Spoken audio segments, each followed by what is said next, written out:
የባህሪ መድኃኒት ማን ነው? ያ መድኃኒትን የሚያደርገው መድኃኒት የሚጸነስባት ከማን ነው?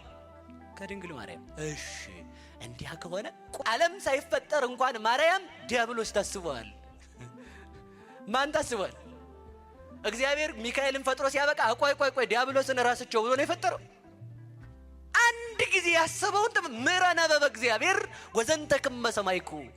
እግዚአብሔር የማለት ምን ማለት ነው? 150 ጊዜ ተናግሮ እግዚአብሔር አንድ ጊዜ ተናገረ እኔ ብቻ ሰማው ማለት ምን ማለት እንደሆነ ልንገራችሁ። እግዚአብሔር አንድ ጊዜ ያሰበው ሐሳብ ፍጻሜ በሌለው ዘመን ይኖራል ማለት ነው እንጂ ከሙሴ ጋር እኮ ነበቡ 570 ብለናል አይደል? 570 ጊዜ አውርቶ ዳዊት ምን ይለናል? እግዚአብሔር አንድ ጊዜ ተናገረ እኔም ብቻ ሰማው። አረ ሌላ አልሰማህም ስንለው ያቺ መስማቱ ምንድናት ስንል እግዚአብሔር አንድ ጊዜ ፍጥረትን አሰበ ማለት ነው። እስኪ በሉ እግዚአብሔር በሉ አንድ ጊዜ ማንን አሰበ? አንድ ጊዜ መላእክትን ልፍጠር ብሎ አሰበ። ዓለም ሳይፈጠር ገና ዓለምን ሳይፈጥራት መላእክትን በህሊናው አስቧቸው ነበር። ዓለምን ሳይፈጥረው ሰማይን አስቦት ነበር። ዓለምን ሳይፈጥር ፀሐይን አስቧት ነበር። ዓለምን ሳይፈጥር ከዋክብትን አስቦ ነበር። ዓለምን ሳይፈጥር ደመናትን አስቦ ነበር። ዓለምን ሳይፈጥር መሬትን አስቧት ነበር። ዓለምን ሳይፈጥር ዛፉን አስቦ ነበር። ዓለምን ሳይፈጥር ውሃውን አስቦ ነበር።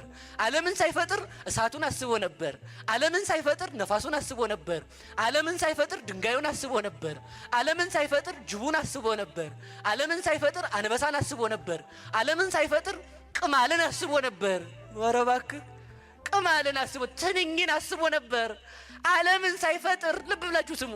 ዓለምን ሳይፈጥር ፍጥረታትን አስቦ ነበር ብላችሁ ያዙልኝ። ዓለምን ሳይፈጥር በሉ ሁሉን አስቧል በሉ እንጂ ቅዳሜ ስራ ከጨረሰ በኋላ አረ የረሳሁት ነበር ሲል ሰምታችሁታል?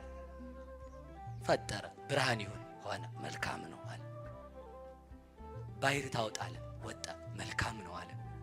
እነዚያን ሁሉ አስቦ በማስታወሻ ይዞ አይደለም የሚሰራቸው። በዚያውም ልንገራችሁ እግዚአብሔር ሲፈጥር የሙከራ ውጤት አድርጎ ይፈጠረው ይል። እስኪ የሙከራ ውጤት በሉ።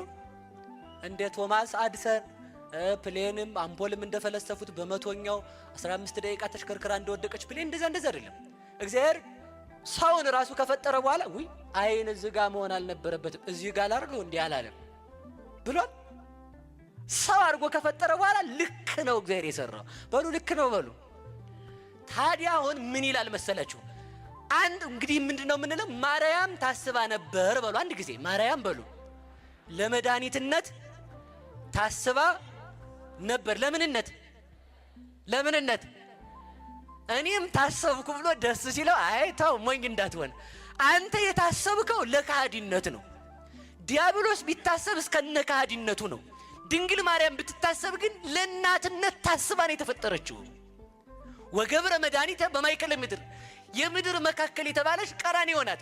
በቀራንዮ ድንግል ማርያምን ሊያበቅላት ከቀራንዮ ድንግል ማርያምን ካበቀለ በኋላ በሷ ማይፀን ወገብረ በማይከለ ከርሳ ለድንግል ይላልቁ፣ በድንግል ማርያም ማይፀን መድኃኒት የሚሆን ስጋን ከፍሎ ሊዋሃድ ድንግል ማርያምን አሰባት። መታሰቧ ብቻ ለድህነት የሆነ ድንግል ማርያም ናት በሉ። መታሰቧ ለድህነት የሆነ በሉ። ለምን የሆነ? ለድህነት የሆነ። ሰማይ ቢታሰብ ፀሐይ ሊያወጣ ነው። ድንግል ማርያም ብትታሰብ ፀሐይ ክርስቶስ ሊወጣባት ነው። መልአክ ቢታሰብ ዙፋኑ ስር ከቦ ሊቆም ነው።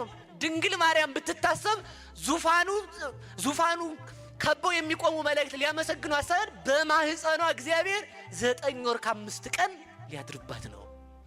ሰማይ ብትታሰብ ደመና የሚከለክላት ፀሐይ ልታወጣ ነው። ድንግል ማርያም ብትታሰብ ህሙማን የሚሞቁት፣ በሽተኛዎች የሚያገኙት፣ እስረኞች የሚያገኙት ጠፈር ደፈር ወደብ ድንበር ዳር የማይከለክለው ብርሃን ክርስቶስን ልታወጣ ነው። ተመልከቱ። ሰማይ ቢታሰብ ኮከብ ሊመላለስበት ነው። ድንግል ማርያም ብትታሰብ ለምእመናን እናት ልትሆን ነው። ከዋክብት ምእመናን ስለሆኑ። ፀሐይ ብትታሰብ ጨረቃ ሊወጣበት ነው። ድንግል ማርያም ብትታሰብ ተመልከቱ፣ ጨረቃ ትሞላለች፣ ትጎላለች። ኃጢአተኞች ልጆችም ብርሃንን የሚለብሱባት፣ በጽድቅ የጎደሉትን የምትሞላቸው፣ ከፀሐይ ብርሃንን እያገኘች እንደ ሶላር ፀሐይ ማነው ጨረቃ እንደምትሞላ ክብራችን፣ ንጽህናችን፣ ቅድስናችን፣ ድንቁርናችን ሲበዛ ይኸውላችሁ ልብ ብላችሁ ስሙ። እኛን ለመፍጠር እግዚአብሔር ሲያስብ የድንግል ማርያምን ድንግልና እያሰበ ነው የፈጠረን። እኛን እንደምንጠፋ ሲያስበን ከድንግል ማርያም ተወልዶ እንደሚያነሳን እያሰበን የፈጠረን። ስለዚህ ተመልከቱ፣ የኛ ቅድስና ሲያድፍ እናቱን እያሰበ እንደፈጠረን የኛን ቅድስና ሲያድፍ አሁንም በእናቱ ምልጃ ይምረናል ማለት ነው። በእሷ የሚምረን እግዚአብሔር ይመስገን።